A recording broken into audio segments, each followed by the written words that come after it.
Hey everybody, welcome back to History Student Reacts. Today we'll be watching Rome, Episode 12, Kalends of February.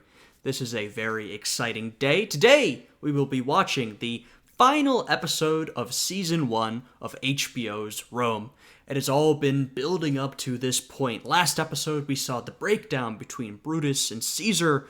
We saw Vorenus being forced to participate in a bit of corruption.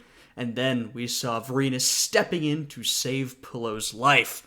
I am so excited to see this episode, the final episode of Season 1, and I'm excited to get into the next season after this. So, if you guys would like to see the full unedited version of this reaction, please check out the Patreon. It is linked down below. And if you're watching this on Patreon, thank you so much for all the support throughout Season 1. Anyway, with all of that out of the way, let's jump right into this reaction. Oh!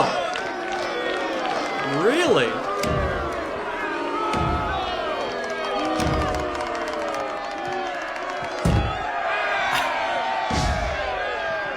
What has happened? Does it become like a folk story already? They're cheering for our boys! They've become a public sensation. Apparently.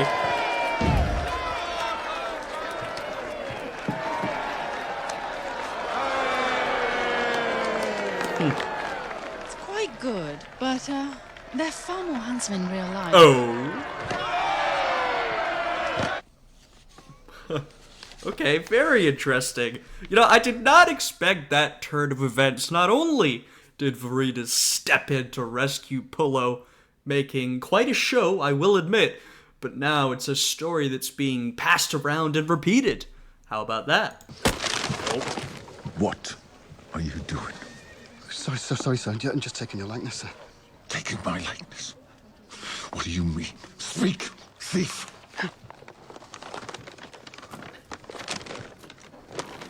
So, Van Tancloth Dyers Association are paying me to do a mural of you and Lucius Vorenus in the arena, sir. Explain yourself. Why would anybody do that? Why, sir? Because you're famous, sir. Apparently. There's paintings of you all over. I mean, not good, accurate ones like I'm gonna do, sir. Yeah, lay off, Pullo. Come on, he's gonna do a nice, accurate portrait of you. We've learned before that, you know, if there's gonna be posters of you up throughout the city, you want it to at least look like you. My goodness, well, obviously Pullo would be surprised. This is quite a turn of events. It looks like this may be the first time he's regained consciousness, at least long enough to talk, and he's learned, just as we've learned, that he's become famous, apparently. Though, now that I think about it, I mean, it is still kind of ridiculous, but Vorenus, this sort of up-and-coming politician, literally stepped into a gladiatorial match to save the disgraced former soldier, Pullo. It is quite the remarkable event.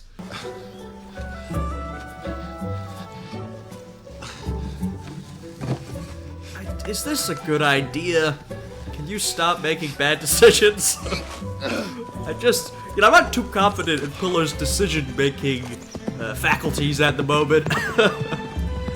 Though it is good that, well, I hope him and Vorenus are on better terms. Vorenus stepped in to save his damn life, even after they had that pretty serious falling out.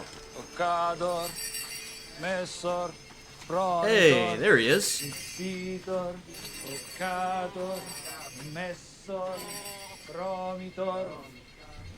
Beautiful. Hmm? We own all of it as far as the river. Lovely. Wow. Let's get used to it. Caesar might well exile me from the city. Just for saving Pullo? We'll live off the land like peasants. He wouldn't be... Yeah, well, they are getting their promised land, but that was a risky move, and if we remember last episode, Vorenus specifically refused to participate in a rescue mission. A rescue mission that would have been far more subtle than what he ended up doing. Now, I'm absolutely glad he stepped in to rescue Pullo. Thank God.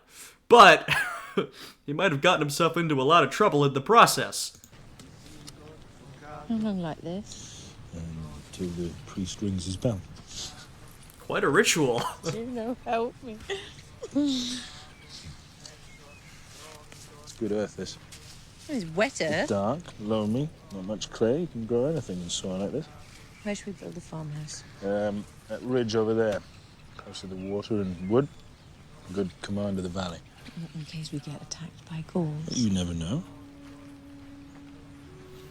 I'm not sure how far outside Rome we are, but I imagine Varenus was given a pretty prime piece of land. You're meant to be pretending. Yeah. You're not.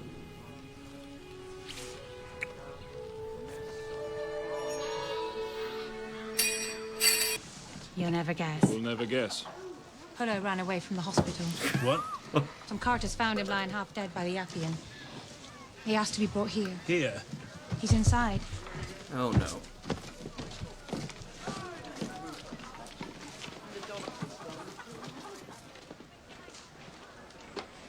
Should have just stayed at the hospital.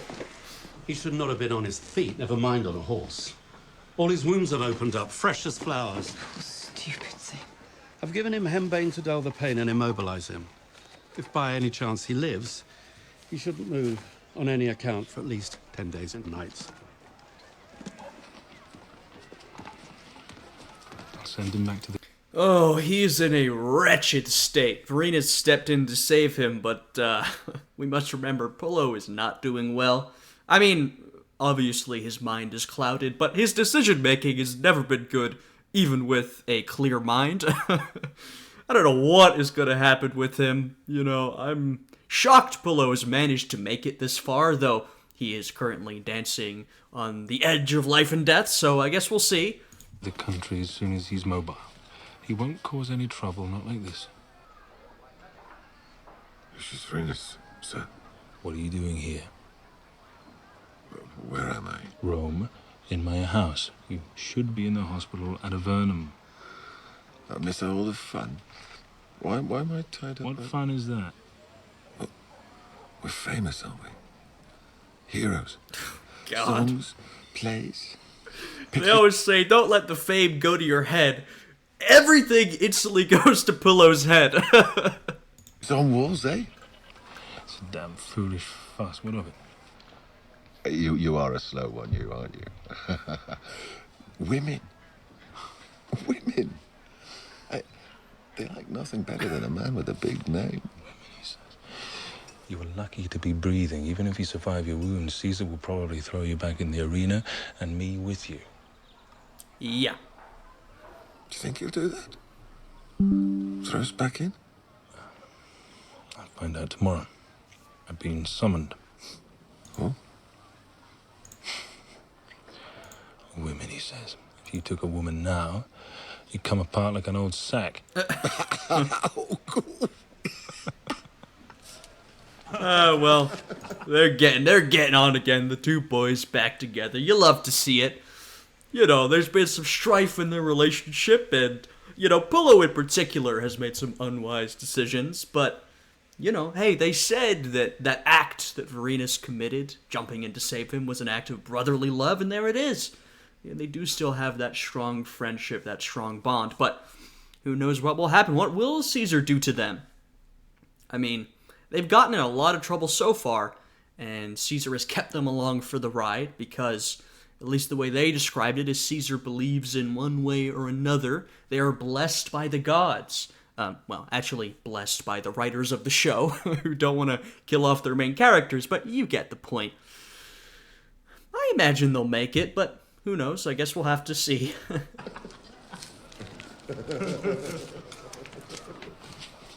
Just like old times. I don't mind. It's good to hear your father laughing for a change. Yeah, I agree. Even though the last time Pullo was at their house, he did something truly atrocious. Sort of seeing the consequences of that right here. It looks like she's gonna do something about it.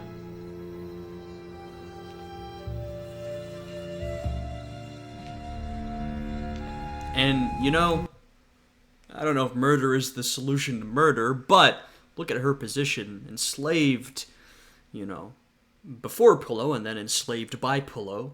Eventually, he offers her freedom, and then murders the man who was to be her husband, you know, and then she's stuck here. And now Pulla's back. This, in her eyes, this psychotic, cold-blooded murderer. And it was cold-blooded murder. So, you know, can you really blame her? Like, geez, that's a pretty horrifying position to be in. Irene, it's good to see you. Pulla.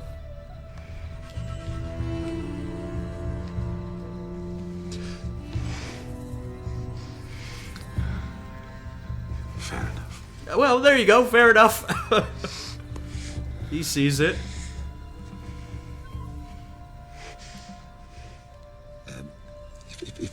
If you can't do it, that's all right too. Irene? What are you doing? Nothing. Nothing. Don't lie. What's that in your hand? We were just talking, Oh. Talking. catching up. You fool. What if you killed him? What then? Everybody would know it was you. A freed woman who killed her old master. Very nice. And where would you go? What would you do with yourself? She has a point. Go to bed. We'll say no more of this. As of this day, the Kalends of February, our beloved father, dictator Gaius Julius Caesar, hath decreed that 100 new men be raised to the Senate. We're talking about this. You know, we haven't gotten much of an opportunity to talk about history because we've been so focused on sort of the personal relationships, which I am perfectly enjoying. You know, I've really grown attached to the characters of the show, but here we have a little something. So, yes, I mean, we've talked about this before, kind of, how with the Senate, first off, being so depopulated because a lot of the senators had fled, a lot of the senators, after Caesar beat Pompey, hadn't returned, a lot of them had been killed. Caesar started packing the Senate. Now he's raising new men to join the Senate. Of course, you can see the motive here. Now, Caesar might argue, well, you know, I'm raising new representatives for the Republic who can better represent the Republic than some of those in power right now. But, of course, he's basically trying to pack the Senate with his men. That's what he wants. You know, he's already this authoritarian dictator. And remember, at this point in Roman history, the word dictator did not have that same negative connotation it does now. But Caesar, you know, we could describe him today as a dictator as well, right? He's this authoritarian leader, and he's doing typical authoritarian stuff, packing the legislature, making sure that even if they wanted to, they couldn't resist you. Of the Republic.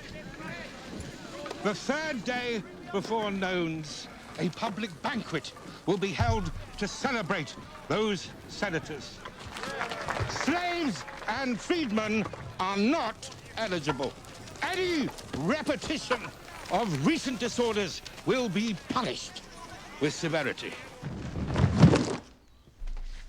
I always find that interesting. Slaves and freedmen not eligible. So slaves and those who were once slaves are not eligible for these types of positions.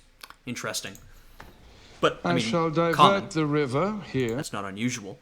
You see, by digging a canal to the Vatican Hills. Splendid. You shall divert the river. Splendid and useful, I have no doubt. Indeed, it will prevent flooding and give easier access to the fields of Mars. And on the reclaimed land, I shall build new civic offices for the courts. I shall also construct a temple to Venus Birthgiver. Another temple, excellent. But if we might, for the moment, speak of this expansion of the Senate. Okay, so we're about to get to the pushback. Because remember, those members of the Senate who still remained, who still perhaps weren't fully loyal to Caesar, someone like Cicero, who was going along with this, but you knew what his true opinions were, especially these sort of elite patrician senatorial types, they don't like an expansion of the Senate like this. An expansion of the Senate only means a lessening of their own influence. And we also covered there some of these infrastructure building projects from Caesar. He did a lot of these, a legacy that would very much be continued by his successor Augustus and by many Roman emperors after that. We might. Gauls and Celts, old boy. long-haired Gauls and blue-faced Celts. You're joking, of course. He is not joking. Gauls and Celts. Yes, exactly. And this was something that made a lot of these elite patrician senators very upset.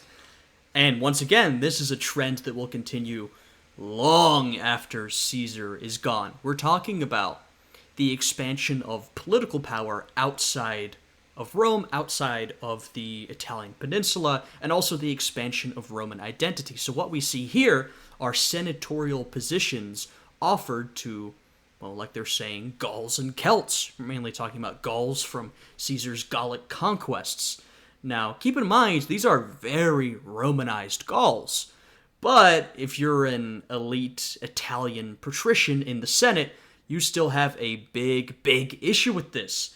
And as I was sort of indicating, this is only the precursor to a further expansion of Roman identity later down the line. Something Rome is sort of known for doing is conquering a lot of different peoples, Romanizing them, introducing them to Roman culture, and then eventually offering them some sort of political power, offering them, at some point, citizenship. Now, we've got a way to go before that, but we're sort of seeing the first steps. You have Gauls being brought into the Senate. Ooh, well, that's unacceptable to many of those like Cicero, but this is what Caesar's going for. In the Senate. From the tribes that have served Rome longest, the best of their nobility. I'm astonished.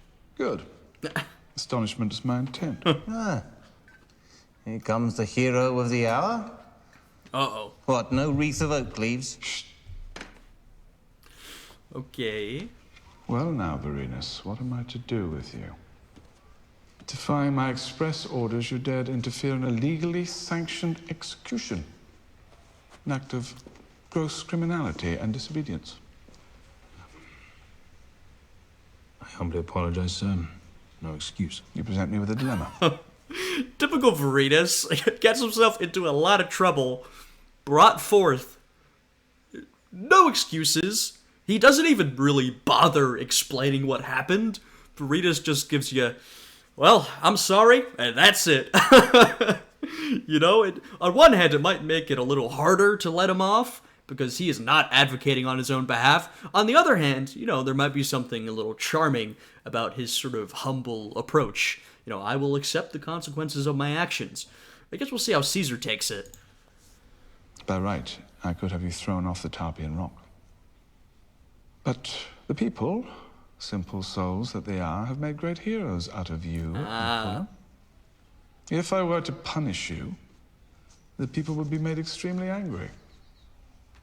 I do not wish to make Brilliant. the people angry, ergo...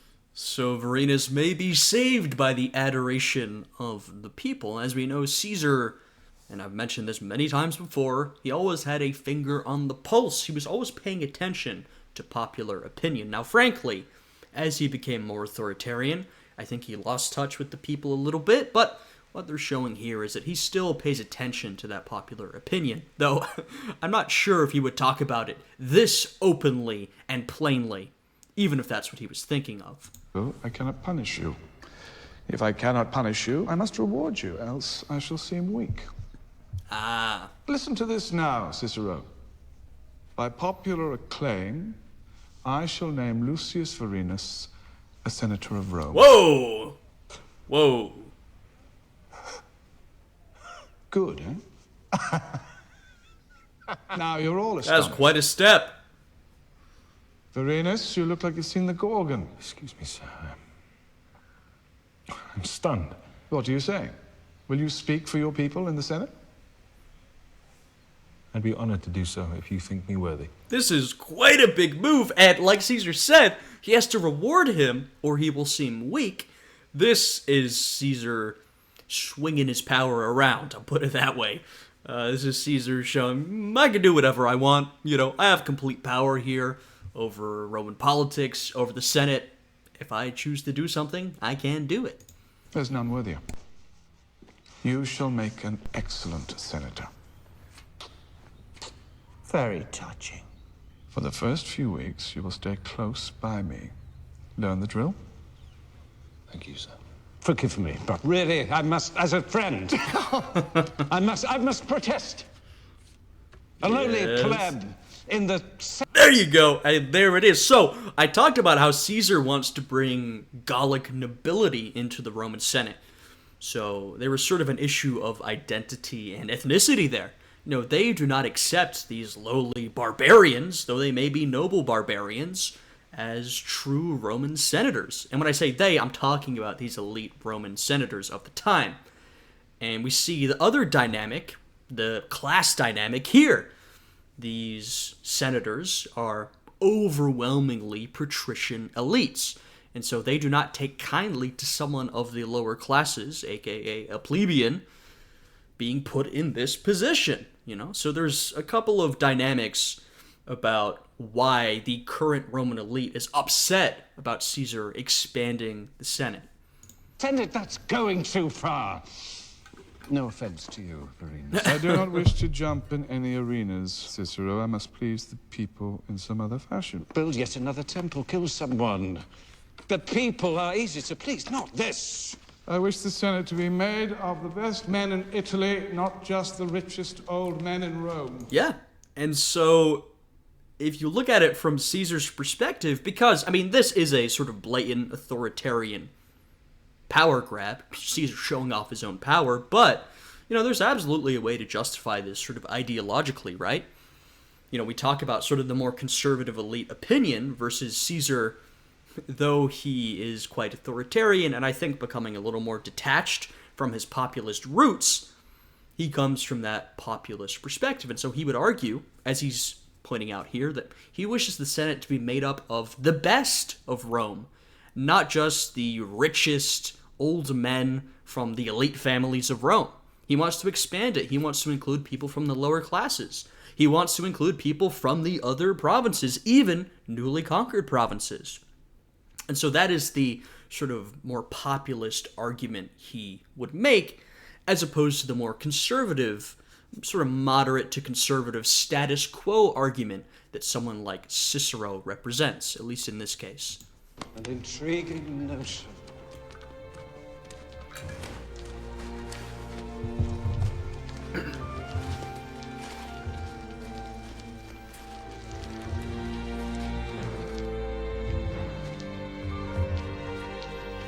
It's got to be an interesting moment for Varenus. What an honor to receive, and yet definitely goes against You'll make a lot of men very status quo beliefs, We talked about how Varenus, at least in the past, has been more pro this conservative Catonian perspective on the Roman Republic. All of this goes completely against that. Yet, what an honor, what a privilege to be granted, huh? You're angry with your Gauls and your Celts and your plebs and such. You have to double your guard. That's what I told him. Will you listen? Guards can keep my enemies away. They can do nothing about my friends. You don't mean me, do you? So I can assure you I have no ill intentions. I know. Not that you are not perfectly capable of any manner of wickedness. Thank you. But if you were going to betray me, you would have done it long ago. Don't think I wasn't tempted. So, no more guards, then you will trust fortune. Very good, very pious. Stop your grizzling, you old woman. Who will dare raise a hand to me with the ferocious Lucius Varenus at my side? Ah. Clever. Interesting. So it's sort of being framed also as a move to protect himself. Fascinating. And I wonder how that's going to play into the rest of this episode, because, of course, Lucius Varenus and Titus Pillow were real people, and they did serve under Caesar, but, the vast majority of what we've seen of them has been created. It's a work of fiction, and so, Varenus was not part of Caesar's entourage when all of this went down, so I'm curious to see... let's just say I'm curious to see where him and Pillow are when the big event happens. I'll put it that way. And that discussion with Mark Antony, I think it sort of shows you a little bit, though Caesar has become so powerful, and I think far more aloof than he once was, he still has that sort of relationship with Mark Antony, where Mark Antony can still sort of tell him how it is. Well, we've seen cracks in that, where Caesar won't even listen to Antony, but And, we don't know how all their private conversations went. We don't know what they were thinking. Because, first off, you can't. Second off, we don't have the sources to back that up. But I sort of like to imagine in my own way that that is the relationship that Mark Antony and Caesar had, really right up until the end. But I don't know if that's actually the case. Though I do think Caesar was right when he says, yeah, you would have betrayed me a long time ago, Mark Antony. Antony has hitched his cart to Caesar, and he's going to stick with him. And he does stick with them, even past his death. 3 years together, and it still surprises you I can tie my sandals. I was about to wake you. Wherever you were not enjoying yourself. It was another dream of omens. You're becoming quite the oracle. Shall I send for some willow water? Or sleep better? I was in the country and... Please, I have had such dreams for years.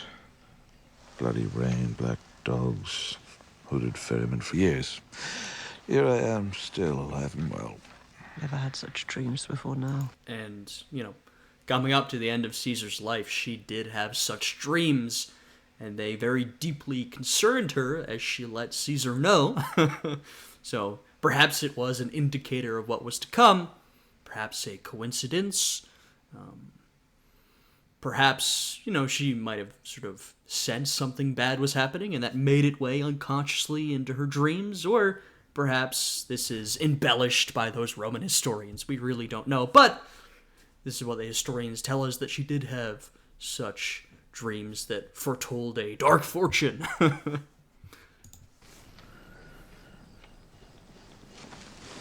What am I to do? Should I quit Rome and hide because you have bad dreams? Why not? I'm serious.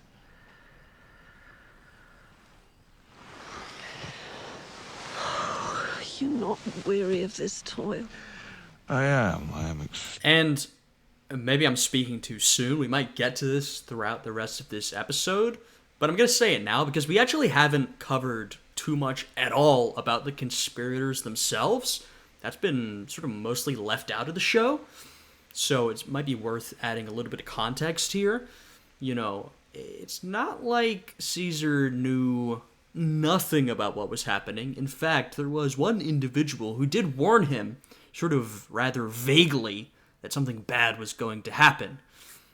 Now, so you can sort of understand why there's a bit of air of dread surrounding Caesar and his family.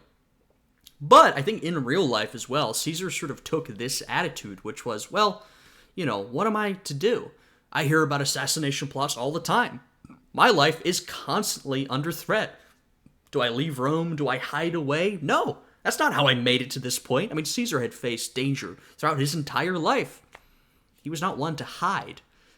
He was one to get out there, fight, keep on moving. That's how he had made it to this point. So I think it makes a lot of sense. It just happened that this time the conspiracy was very serious and would end up taking his life, but he decided to continue as he always had.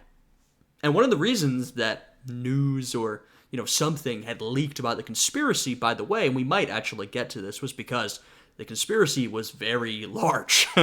So far, we've only seen a couple of individuals involved, but in reality, there were a fairly large number of senators involved in this conspiracy, which makes it a lot harder to keep under wraps, of course. Extremely weary. But there's much more to be done. I'm afraid, much more. Well, there's always more to be done. Yep. To what end? What end? Good question. I shall ask Posca. There's always more to be done with Caesar. That is true. Always had some new goal to accomplish. Ancestors Virginia. Here she is. We ask for your blessing on this man of your blood.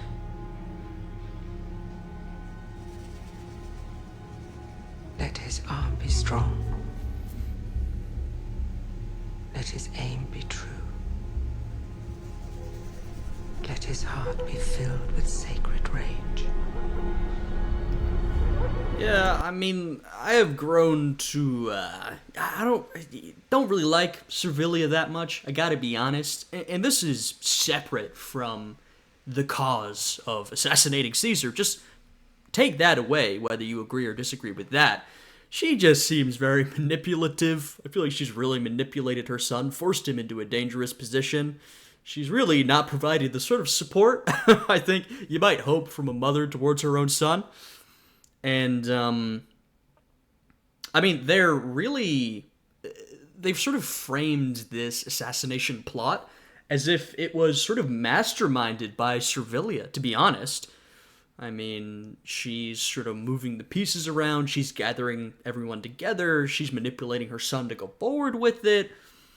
I think as far as we know, in terms of the real assassination plot, she had some involvement, but I believe far less than is depicted here. You know, Brutus himself was a far more active participant from an earlier point. Yes, that's it. Hey, Venus. I have a question for you. Guess who I am?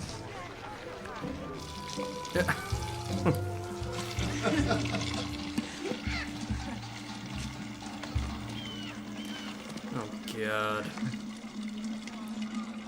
How? I mean, I know she was prevented from murdering him the first time. I don't know if, you know, had Niobe not arrived, would she have done it? Unclear to me, but Niobe arrived, gave her a useful piece of logic, which was, hey, what happens to you after you kill him? And then it was done. But living in close proximity with Pullo, having to tend to him, feed him, and witnessing him cavorting around, laughing, taking advantage of his fame. I can't imagine, I mean, I feel like she'd try and kill him again, right? Imagine how frustrating that would be. How infuriating.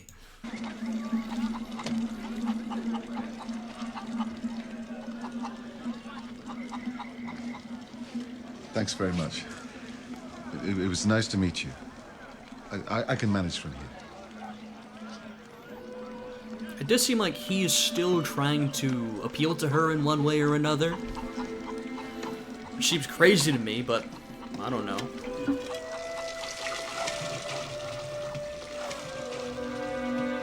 I do not think she should reciprocate.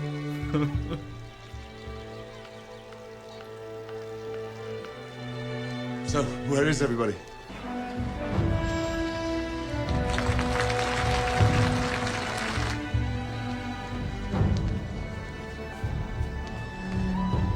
Oh, wow. So I suppose those are supposed to be our new Gallic and Celtic senators. You can see their long hair, their beards, you know. Some of them have red hair. Of course, these are features that were associated with those peoples and not associated with the sort of Italian ruling elite. Very interesting. I like that they're sort of showing that visual difference of them arriving. And at the time, like I said, there was a lot of consternation about these new senators, and there were jokes going around and ideas that, oh, these Gauls would show up in traditional Gallic dress, looking entirely foreign, entirely barbarous. As you can see, these are, though they may look a bit different than your traditional Roman elite, and this would be very noticeable to any sort of classic Italian Roman patrician. They are dressed in your Roman toga, and, you know, they're Romanized, right? They're used to this type of culture. Sure, I saw that one selling fish in the Forum. Right. You can see. At least he's Roman. A good Roman fishman. You can see these elites looking down from the balcony, but, you know, literally and of course figuratively looking down on these new senators. Whether they be, you know, foreigners as seen to them, you know, barbarians from a foreign land, or because they are plebs, you know, that one used to be a fishmonger, you know, he's not a proper patrician elite, and then they say, oh, well, at least he's a Roman, unlike the rest of them. You can see the biases and prejudices of the current elite, but now that elite is being infiltrated by all these other people. It's being expanded. Monger is a fine nobleman compared to some of these Belgians and Celts that call themselves chiefs. There's one over there with earrings.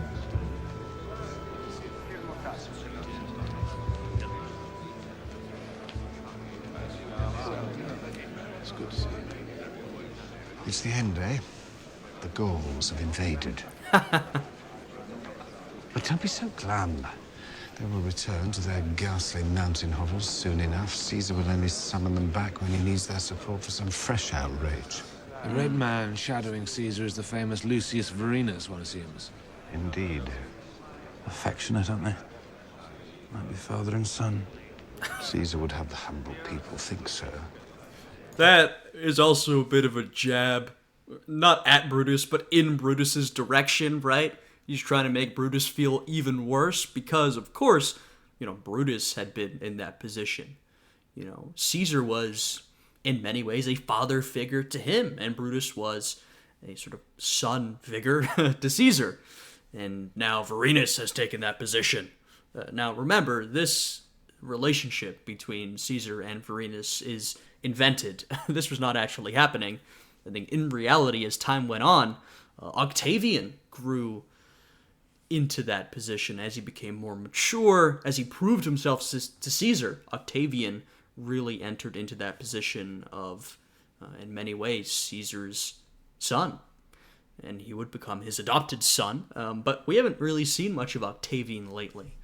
Keeps the wretched man by his side constantly. This beast of the field is a senator of Rome.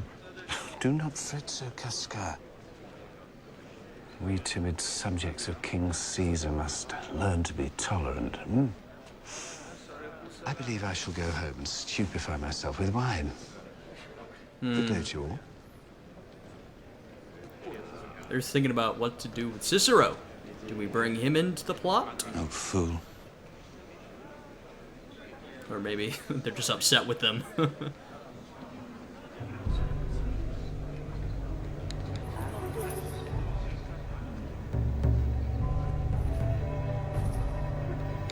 Yeah, we really haven't seen much of the assassination plot depicted here. He knows. I'm sure of it. He knows. You saw how he looked at us. Be calm, Simba. If he knew, we'd be dead already. Playing the blind man. He's waiting for us to betray ourselves. He's not worried about us. He thinks we are cowards. Well, in any case, we must act soon. Today he brings in Gauls and Celts and low plebs. Tomorrow it'll be Belgians or freedmen. He won't rest until he's turned the Senate into a bawdy house. Fascinating. Okay, so now we're seeing some of the planning from the conspirators quite late, very late, in fact, into this series. Remember, this has been going on for a while longer, and there were far more people involved than are being depicted here. But we're seeing some of the issues they have with Caesar. Some of them are being depicted more as these sort of elite patricians trying to protect their own positions. I think some would make an argument that this was more about restoring the values of the Republic. You can see it more cynically, or you can, interpret it more generously, depending on your perspective. It is true that up until fairly late in the process, they didn't know what to do with themselves. I mean, they basically knew that they wanted to eliminate Caesar. They didn't know, okay, how do we do that? In what location do we do that? Do we kill him? Do we bring troops in? Do we hire gladiators? How do we go about this? Do we also take out Mark Antony? Is he going to be a threat? What do we do? So there was a lot of uncertainty in the planning process until very late in the planning process. We good noblemen will be outnumbered by foreign rabble. We will be degraded, powerless. We must act soon. What about bloody Lucius Vorenus? Lucius Vorenus is a son of a whore. Now, you know him personally, it seems. I know him.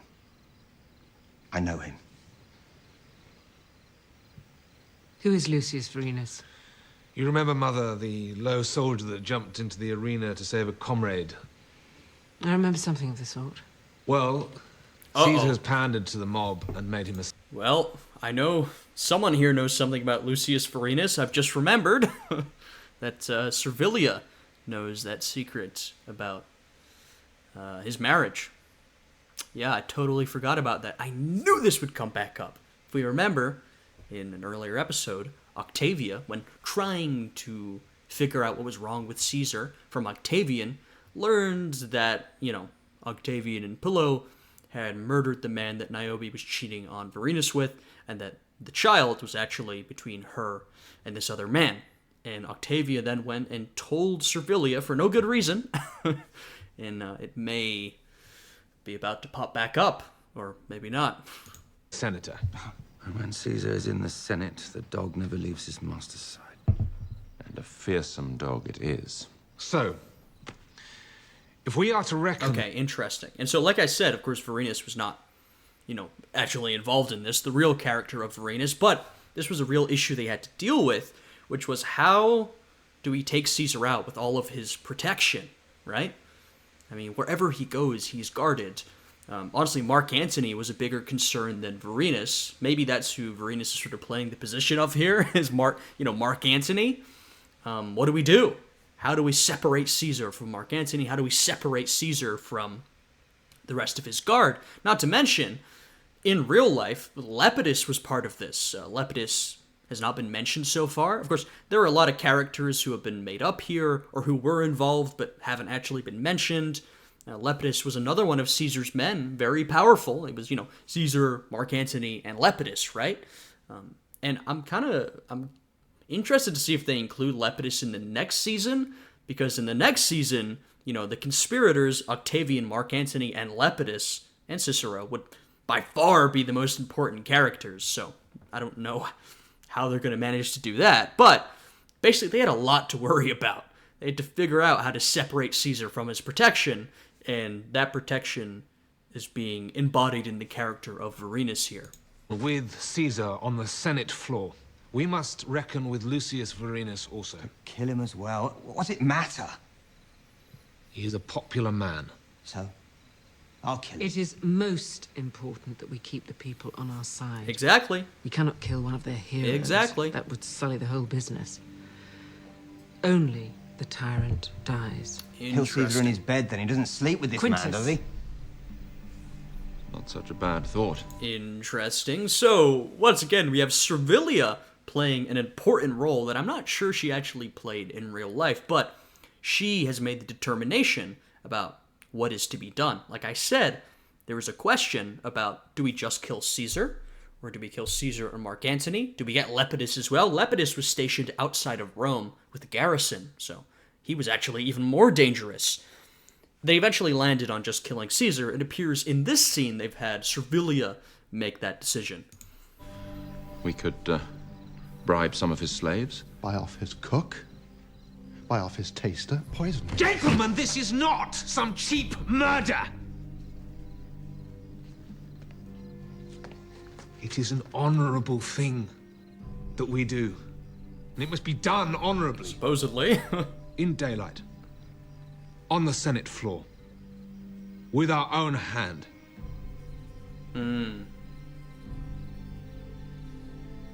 With my hand. And to be fair, now that he's bringing this up, it is worth mentioning that though there were a lot more senators involved than this, at the end of this whole thing, only a few of them will actually be important. Only a few of them will actually do the deed, and of course, of those, Brutus is the most notable. And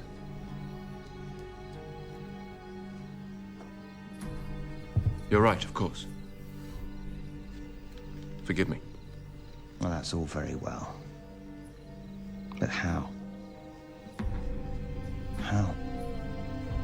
I also wonder what role Quintus is going to play in the next season, because Sextus, Pompey's actual son, plays a role in the years to come. Quintus, who is not real, does not, obviously. Curious to see what happens. What's wrong? Still awake?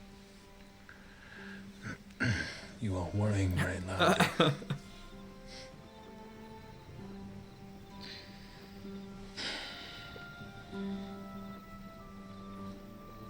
I feel like everything seems to be moving so fast.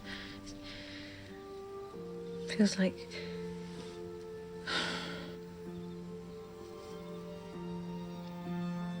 I'm scared sometimes.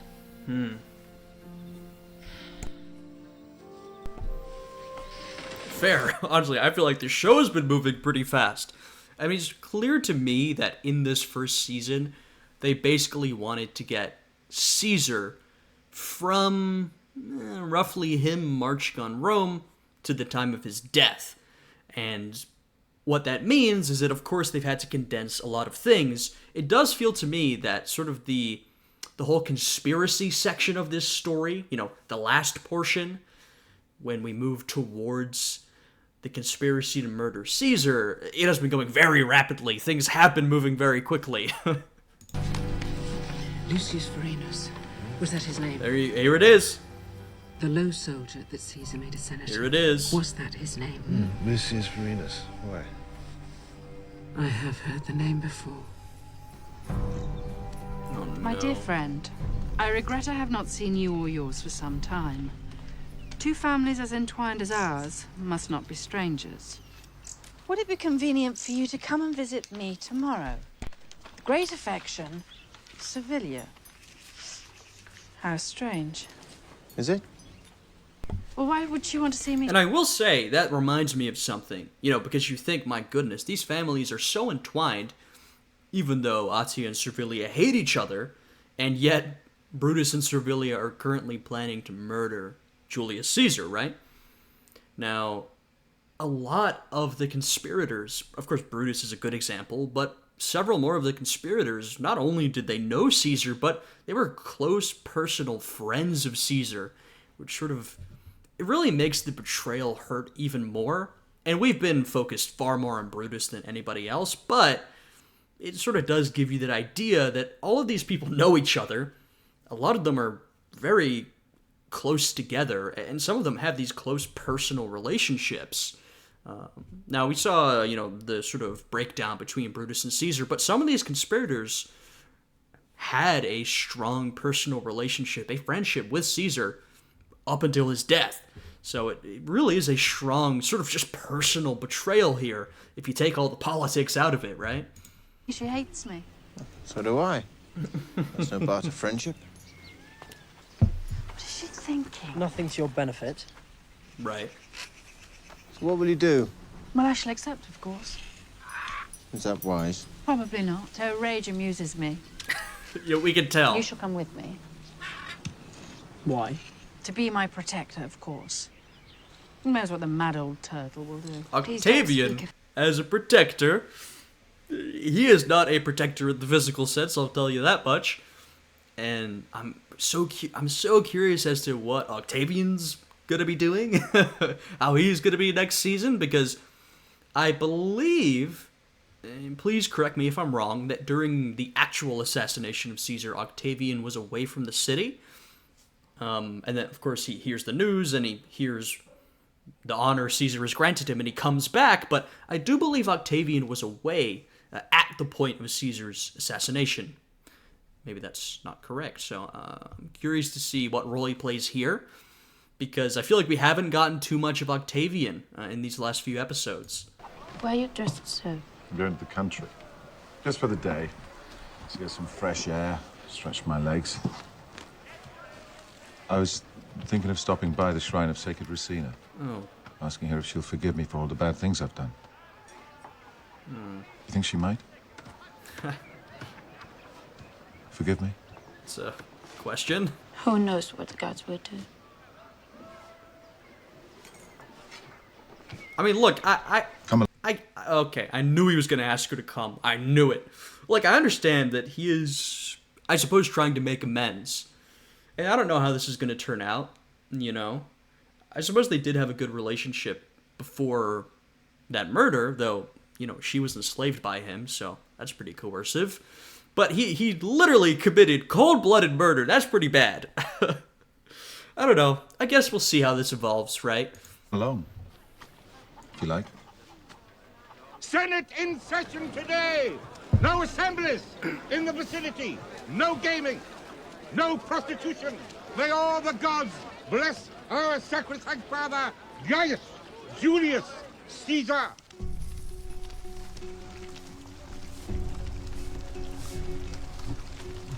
Good day, Senator. Good day. Sir!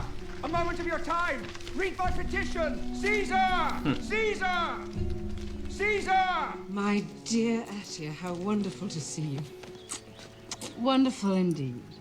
And Octavian. You're practically a man. I like to think so. So handsome. Come in. I like to think so. That's funny. It's looking lovely here. Have you redecorated? I mean, the conspirators did promise that only Caesar would go. I know Servilia has intense personal hostility towards Attia, but they did say that only Caesar would be murdered.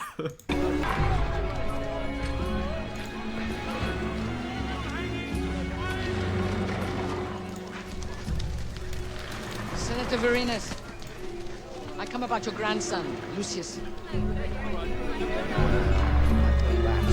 Uh-oh. To Julia, and what I tell you now is the truth. Uh-oh. Oh, no. Jesus Christ, this is how he's going to find out. And so this is how they intend to separate him from Caesar.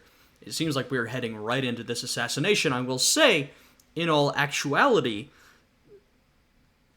on the day of the assassination, the Senate was being held in a different location. I believe, I'm not sure if it was due to construction or something like that, but the Senate was being held in several different locations continually. And so that sort of gave them an opening to go for Caesar. But in the show, this is how they're framing it. And oh no, I knew this would come back to bite us. I just knew it. They did a good job with that. You know, we've had this secret about, Varenus and Niobe for a long time now. I mean, really, almost from the beginning. And they've just poked his head up a few times, but it's been kept under wraps for, most of the season. And now it's coming back, and I fear the consequences of this revelation, I'll put it that way.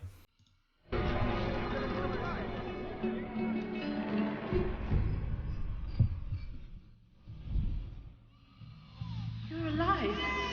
Answer me. Uh-oh. What child is that? He's thinking about it.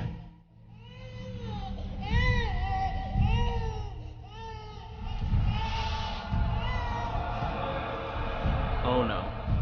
Oh no. Please don't do something crazy. Where's Varenus? He was with us a moment ago. Never mind. Oh no. Now this is very, very well done. This is accurate. So, they have developed this story to keep Varenus away, but this is how they kept Mark Antony away. It wasn't complicated. They just did the whole, oh, excuse me, Mark Antony, could we chat for a moment? There you go. Mark Antony's occupied. And like I said, in all actuality, there was no Varenus here. Mark Antony was the person who they had to keep away, separate from Caesar, when they wanted this assassination to happen. You must be wondering why I invited you here today. I am rather puzzled. Well, it's important to me that I be the first to tell you what has happened. Uh-oh. Why? What has happened? Trebonius. Interesting. I know, Barker, I know. I have not forgotten. Very interesting. So, that's how they're going to play this. Once again, I don't think Octavian was in the city at this time, but this is I have a lot to say about how they're going through with this, but I think it's best left until after the assassination, maybe until next season, frankly, to see how the aftermath plays out. Gracious Caesar, you were going to consider revoking my brother's exile. I'm still considering it. God, look at Brutus. Take your hand off me.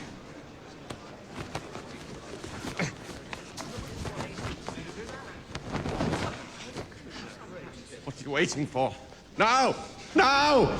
Yep. No! Yep. It was this messy.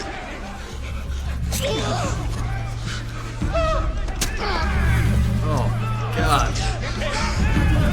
Yes, it was this much of a disaster.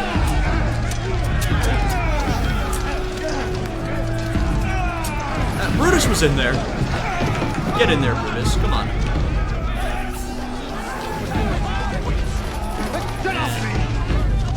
Yeah, I won't pause too long. It was that much of a disaster. It played out somewhat like that. It was not well coordinated in the moment. Everybody jumped in, though the actual stabbing while Caesar was alive was only done by a couple of people. A lot of those famous stab wounds, they were done after he was already done for. So, yeah, continue.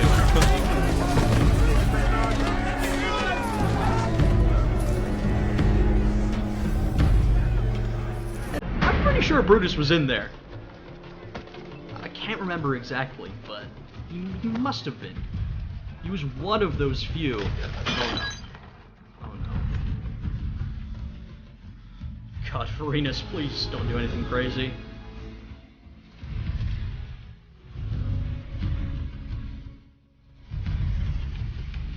Like, he must...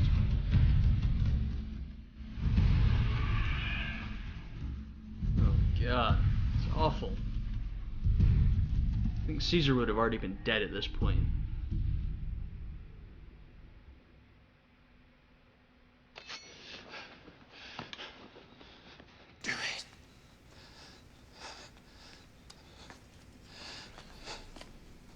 Yeah, this is definitely dramatized.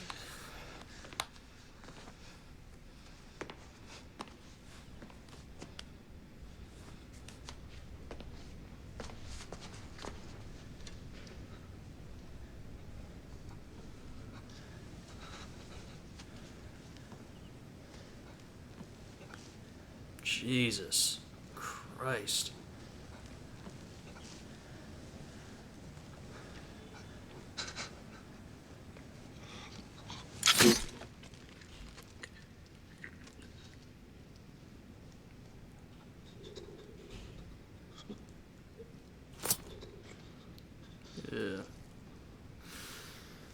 Yeah. And like I said, a lot of these guys had a personal relationship with Caesar.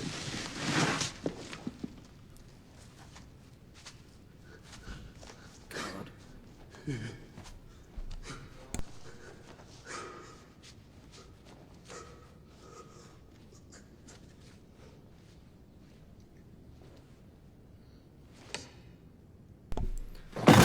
Okay. Speak about that scene before we move on to the next one, because the next one's going to be crazy. So, I'm not sure if his death was that, like, extended. To my understanding, there were only a few senators who actually stabbed Caesar while he was alive, because, you know, he died after a couple of those stab wounds. And then we saw Brutus was made to stab him, I guess, to finish him off. I'm pretty sure Brutus was involved in the initial melee. Someone will have to correct me, my memory's foggy. But I can tell you that a lot of those senators involved, we saw that the maelstrom that was occurring, a lot of those guys who got stabs in after Caesar had already expired, just to say they'd done it. So there's that. But it truly was that chaotic and messy and that much of a disaster.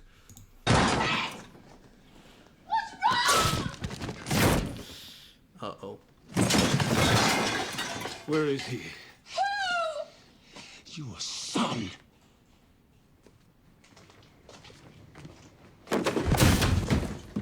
Uh-oh. Don't do it, Varenus. Tell me it's not true. Don't do it. Tell me! Tell me!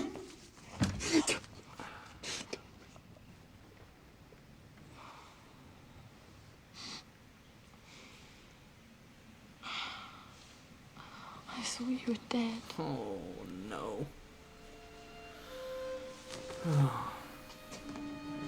Please just walk away for a second, Varenus. I don't want him to do something crazy here.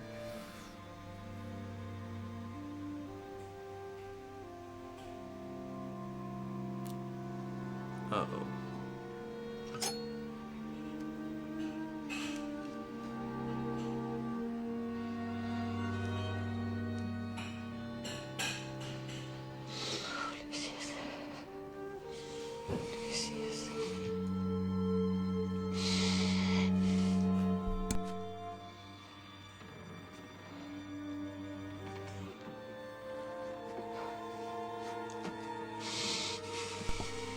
Oh, God. The boy is blameless.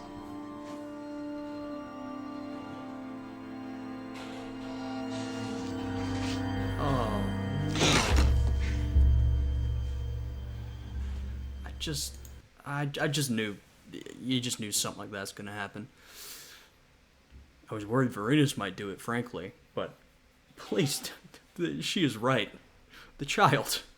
It's not his fault. I mean, he's screwed regardless, but I hope Varenus can lay off a second, but This has gone horribly.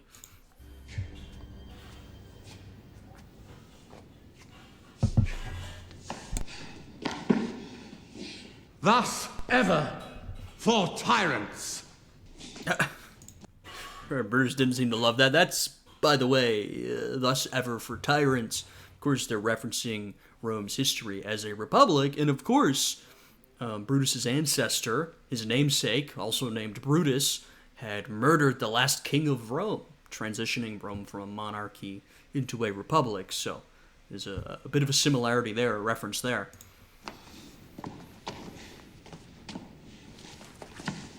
It was not a glorious assassination, as you can see. They depicted that quite well.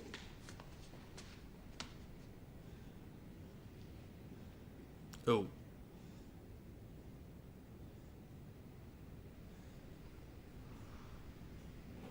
Now, Antony, in real life, got himself out of there.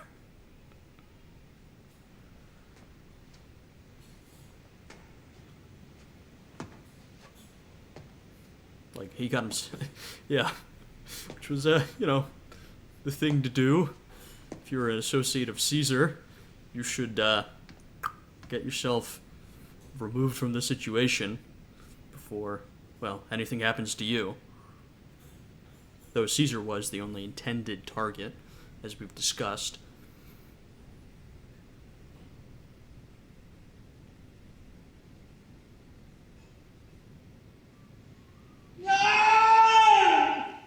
So you see, the tyrant is dead, the Republic is restored, and you are alone.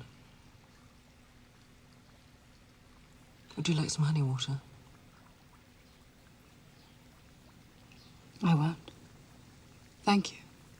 Please don't be afraid. I won't harm you. Not yet. Harm? Why would you wish us harm? We've always been great friends. Politics is for the men, I always... Not yet. I will make you suffer slowly. I hate Servilia. Slowly and deeply, as you made me suffer. First, I want to see you run. Run for your life. Run to some rat hole in Greece. I just hate her. She's just so despicable and so unlikable, frankly. I guess I'm curious to see how this goes, because in real life, Octavian was away from the city and made his way back to the city at the protest of some of his other family members, because, of course, you know, they had the idea that it would be dangerous to be an associate or relative of Caesar's under these conditions in the immediate aftermath, which is fair. Or Illyria, wherever you like. I shall come and find you.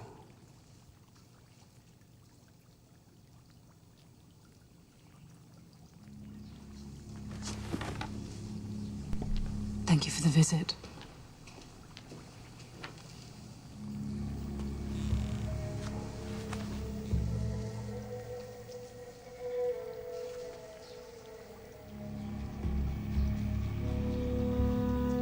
I think she might have just had Atia murdered right there and then.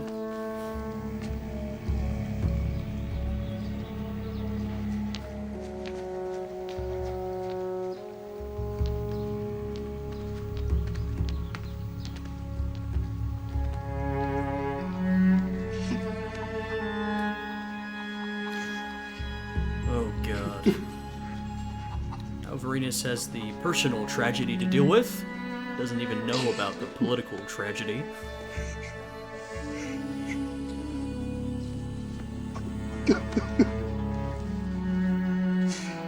Though I just think that, the thought came to mind that Pillow was out of the city that day. How convenient. Very interesting. Oh my. I'm so curious to see where all this goes.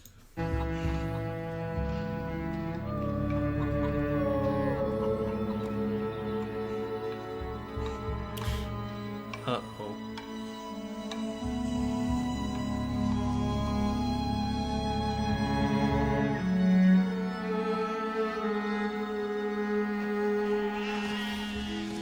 man.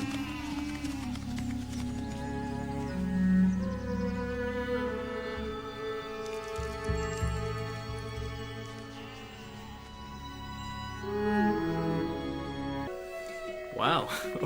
I'm shocked the Pillow-Irene relationship / dynamic has continued. I frankly thought that was way over, but it looks like we'll be dealing with that next season as well.